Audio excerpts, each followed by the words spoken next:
पैदल चल पड़ा मैं। अब पैदल कितनी दूर आओ, रास्ता आड़े थोड़ा जयपुर 200-250 किलोमीटर है। चलते चलते भूख लगी, घर से बगैर खाए चला था तो बड़ा परेशान हुआ। जाना पक्की ठान रखी जाऊंगा बरवाला में। कहते इतने में एक 100 का नोट कति सामने नो घास के अंदर आके खड़ा हो गया, जैसे नो उड़ता हुआ आकर नो डट गया मेरे सामने। तो उन्होंने बोला पहले तो रोटी खाई मैंने और फिर बैठ के साधन में यहाँ, और बाकी बचे हुए पैसे मैंने यहाँ चला दिए। ऐसे और भी कई उसने बच्चे ने कारण लिखे थे, बहुत सी प्रमाण बताए। एक ने बताया कि मेरे अलमारी में हमने कति एक ना पैसा नहीं रखा था, 7,000 रुपये पाए, जबकि हम उधार लेते फिरा थे, वो भी नहीं मिल रहे थे। कति रो कर बैठ गया मैं। वैसे प्रेरणा हुई कोई और कागज पत्र ढूंढूं था कोई लोन लेने के लिए। वो खोले तो 7,000 रुपये उन कागजा के नीचे पाए, नए नए नोट है। हो तो पुण्यात्माओं, जब हम परमात्मा की तरफ चलेंगे तो वो पावर क्या नहीं कर सकती। कहते हैं कबीरा वो दिन याद करो, ऊपर पग तल शीस, इस मृत मंडल में आके तू भूल गया जगदीश। वो दिन याद कर, माँ के पेट में था, ऊपर न पैर नीचे न शीश था तेरा, और माँ के गर्भ में भी वही आपकी परवरिश कर रहा था। बाहर आने के बाद भी आपके जो संस्कार हैं वही जोड़ जुगाड़ जोड़ रहा है। ये मत सोचना कि आपका किया हो रहा है, कुछ भी नहीं। आपके फिर संस्कार जो पुण्य है पाप हैं वही चल रहे हैं। और जब हम उसी मालिक के फिर चरणों में आ जाएंगे, वो तो कारीगर है, फिर जोड़ जुगाड़ फिट कर देगा। वो जो खराब पर्जों को काट कर और नए कलपुर्जे डाल देगा, यानी वो परमात्मा है। हमारे जो पाप है उनको निकाल देगा, पुण्यों का फिर भंडार भर देगा। असंग जन्म तन मर्त्या होगे, जीवित क्यों न मरे रे। अब जीवित मर के 3 दिन मर के देख लो, जो नुकसान होना है वो 3 दिन का तो फिर पूरा कर लोगे। मेहनत तो शेष तो जीवन आप बड़े प्रयत्न करके कर सकते हो, और कतिये मर गए फिर वैसे ही जाना है वहां, तो फिर कुछ वापस नहीं आ सकते। इसलिए दूसरा जीवित मृतक होता है कि मरे हुए आदमी पर शरीर को चाहे काटो चाहे पीटो चाहे फूको, कुछ करो, लात मारो, कोई दर्द नहीं महसूस करता, वो प्रतिक्रिया नहीं करता। तो दूसरा जीवित मृतक ये होना कि जैसे आपको कोई बूंडा बोले, गाली दे, कहाँ जाते हो, ऐसे गंदे के पास जाते हो, फलाना करते हो, क्योंकि वो तो दुनिया के भ्रमित करे हुए कुछ भी कह सकते हैं। तो आपने उनको कोई प्रतिक्रिया नहीं करनी है, लेकिन अभद्र ढंग से नहीं करनी। हाँ, अपनी बता सकते हो भी ऐसा कुछ नहीं है, आप लोग भ्रमित किए हुए, हम वहाँ जाते हैं, हम कोई नादान नहीं है, इस प्रकार की तो थोड़ी बहुत कर सकते हो। इसको भी जीवित मृतक कहते हैं कि आप उसके उसी जैसे अभद्र व्यवहार से उसका प्रत्युत्तर ना दें, और नहीं कोई सुनना चाहे तो चुप रहे। अपने अंदर कोई उसकी बात का दुख ना माने, अपने शरीर में दर्द ना बनावे कि यू गलत बोल रहा है ना। वो तो गलत बोलेगा, लेकिन आपको तो पता है अपने आश्रम में क्या होता है, आप तो सही हैं, आपको पता है, तो आपके दर्द होना नहीं चाहिए। अब काने ने काना कह दे, दर्द होया करे। अब एक लड़की बहुत सुंदर है, उसने काली कहे कति नाराज नहीं होती, और काली ने काली कह दे दूनी दुख मानेगी।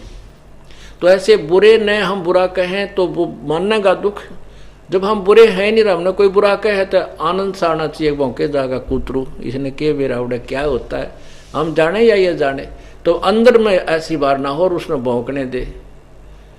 तो इस प्रकार इसको भी जीवित मृत्यु कहते हैं। फिर क्या बताते हैं, दोजक बेस्ट सभी ते देखे राजपाट के रसिया। दोजक कहते हैं नरक को, और बेस्ट कहते हैं स्वर्ग को। कहते हैं नरक भी देखा और तूने स्वर्ग भी देखा। पुण्यों के आधार पर स्वर्ग गया और पाप के आधार से नरक होगा। जैसे आपने महावीर जैन जी की हिस्ट्री देखी, ये एक ही कहानी, एक ही प्रमाण बहुत है आप लोगों को बुरे कामों से डरने का और भक्ति करने का। वो नरक भी गए 2 बार 3 बार, उनके बाद नरक लिखा है, और 80 लाख बार देवता बने, और करोड़ बार गधे, करोड़ों बार कुत्ते, करोड़ों बार बिल्ली, पता नहीं कितने दुख में जीवनों ने भोगे। दो जक बस्त सभी ते देखे राजपाट के रसिया, तीन लोक से तरपत नाही ये मन भोगी खसिया।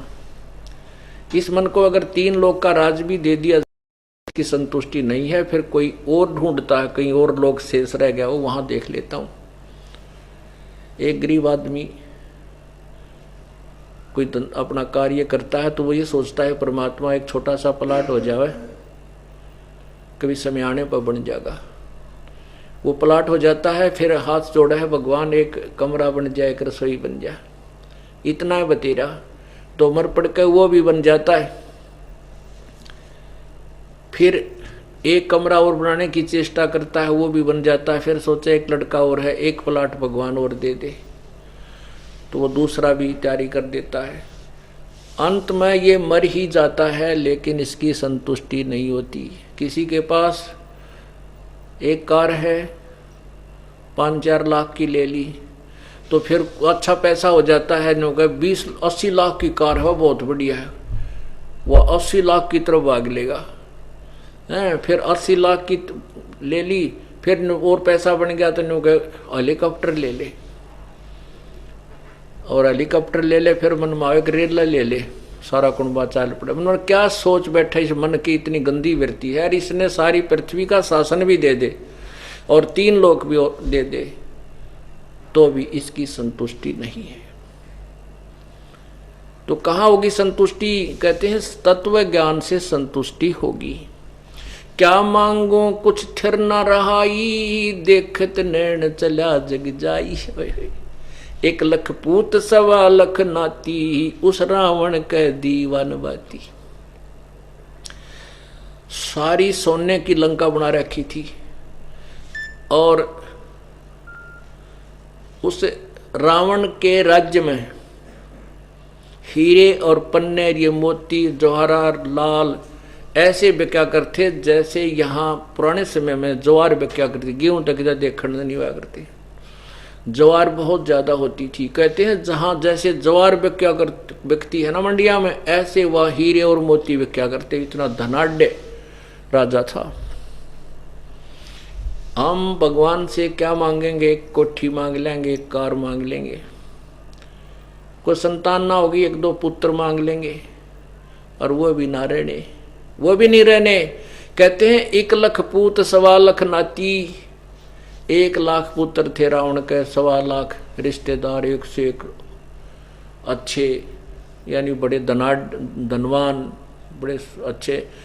तो कहते वो भी ना रहे। उस रावण का दीवानवाती की तक वो नाम लेने वाला भी नहीं। हम वैसे याद कर लेते हो हिंदू राम की गेला ना, उस रावण ने कोई याद नहीं करता उस लंका में। कहते हैं 1 लख पूत 1.25 लाख नाती, उस रावण का दीवानवाती।